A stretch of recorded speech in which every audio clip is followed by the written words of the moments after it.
Oi, pessoal! Na aula anterior, vimos um pouco da história do surdo. Estudamos sobre como a surdez foi compreendida ao longo da história da humanidade.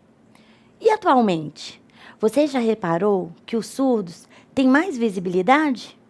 Isso mesmo, acostumamos a ver o surdo em lugares que antes não víamos. Hoje, muitos estão nas escolas, nas universidades, sejam como aluno ou como professores. Estão trabalhando em empresas, supermercados, nas artes.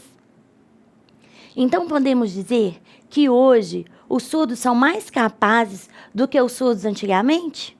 Ou será que eles antes não eram vistos como sujeitos capazes e não eram estimulados a desenvolver suas competências e habilidades, pois eram excluídos da sociedade e do convívio social?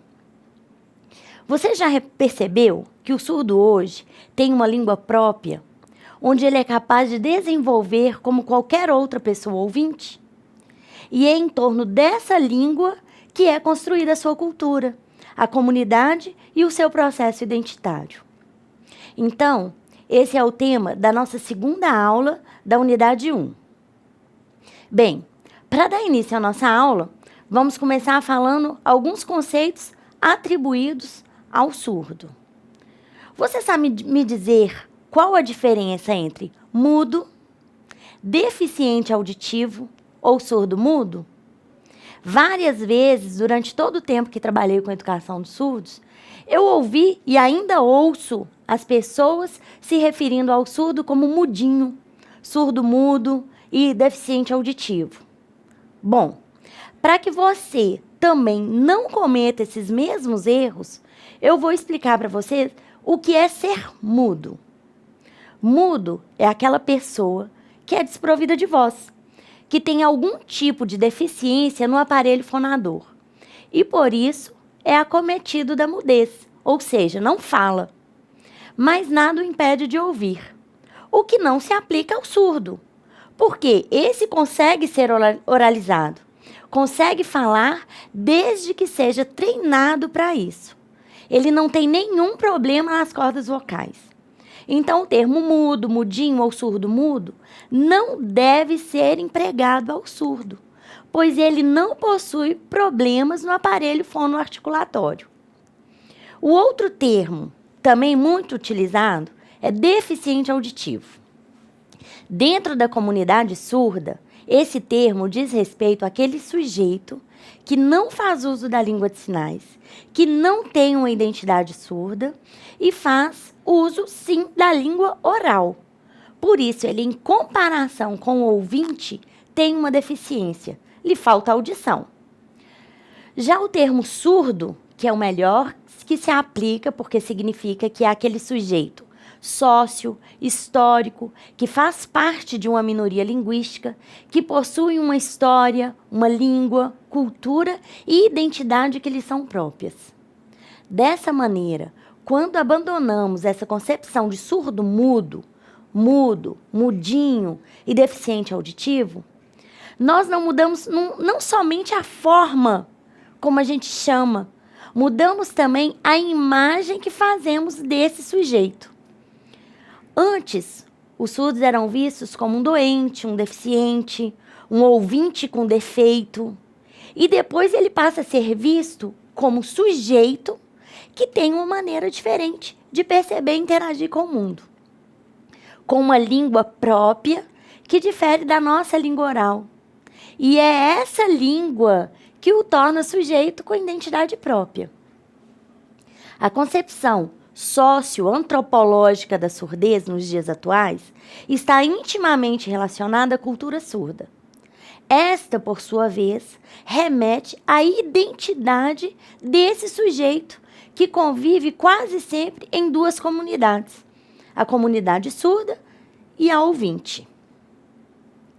A concepção socioantropológica da surdez na pós-modernidade define o surdo como pertencente a uma comunidade linguística minoritária, ainda discriminada, que utiliza e compartilha uma língua visual e apresenta modos de socialização que são próprios do surdo, assim como costumes hábitos muito específicos, porque são fundados na surdez e pela surdez.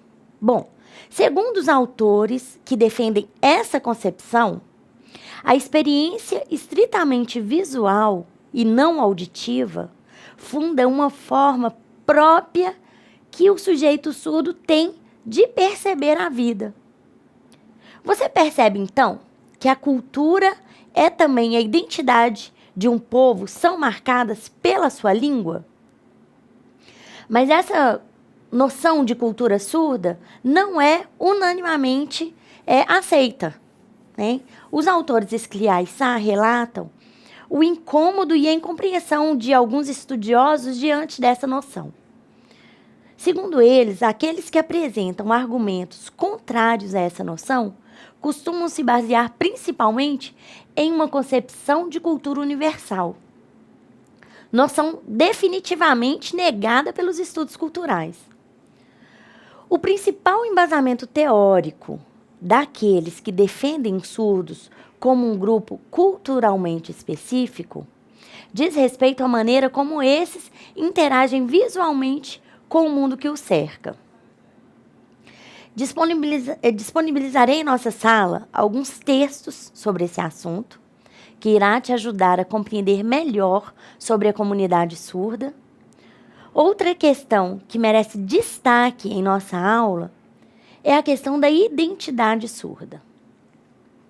Perlin, que é uma autora surda e que tem vários estudos sobre esse tema, ela identifica essas identidades em 5 tipos, que são percebidas nos sujeitos surdos e dependem muito da relação que esses sujeitos estabelecem ou, em algum momento da vida deles, estabeleceram com a comunidade, cultura ouvinte e também na interação do surdo com o surdo. Essas identidades mostradas por elas são: a primeira, identidade surda, aquela que se sobressai pela militância e a consciência de ser surdo, e o define como politicamente diferente. A segunda, que é a identidade híbrida, ela é reconhecida nos surdos que nasceram ouvintes e ficaram surdos. E com isso, eles adquiriram 2 línguas, né? E vivem numa dependência dos sinais e do pensamento da língua oral. A terceira identidade é a identidade surda de transição. O que é isso? No qual o contato do surdo com a comunidade surda é tardio. Por isso, o surdo passa por um conflito cultural. A quarta identidade identificada por Perlin é a identidade incompleta, que é verificada em indivíduos que vivem sob a dominação constante da ideologia ouvintista, negando as possibilidades de identidade surda e considerando os ouvintes como padrão a ser seguido. A quinta identidade que ela coloca é a identidade surda flutuante. São os surdos que vivem e se expressam a partir da hegemonia ouvinte, de forma consciente ou não, não demonstrando, no entanto, satisfação ou integração com nenhum dos 2 segmentos, nem o surdo, nem o ouvinte. O surdo pode assumir uma dessas identidades ou mais. Tudo vai depender de como ele interage com a língua de sinais e qual a comunidade, se é a surda ou se é a ouvinte, que ele se encontra inserido. Pois a identidade surda, ela vai se construindo a partir da interação deste sujeito surdo com os seus pares surdos e com a língua de sinais, adquirindo uma postura de luta para garantir o direito de ser surdo e ter uma educação bilíngue, em que a língua de sinais seja a língua de instrução garantida pelo poder público e privado em todas as instâncias e esferas educacionais. A primeira unidade nossa termina aqui. Então, ao final dessa unidade, eu espero que você tenha compreendido os avanços e os percalços vividos pelos surdos, a importância de ver o surdo como um sujeito que tem uma língua própria, e isso não faz melhor e nem pior do que o ouvinte. Apenas o caracteriza como um sujeito que é capaz, que é competente, como qualquer outra pessoa, né, ele tem uma forma diferente de comunicar e perceber o mundo, que lhes são próprias. Agora você vai ler a unidade 1 do caderno didático, vai ler também os materiais que eu disponibilizei para você na sala e depois vá até o fórum e dê a sua contribuição.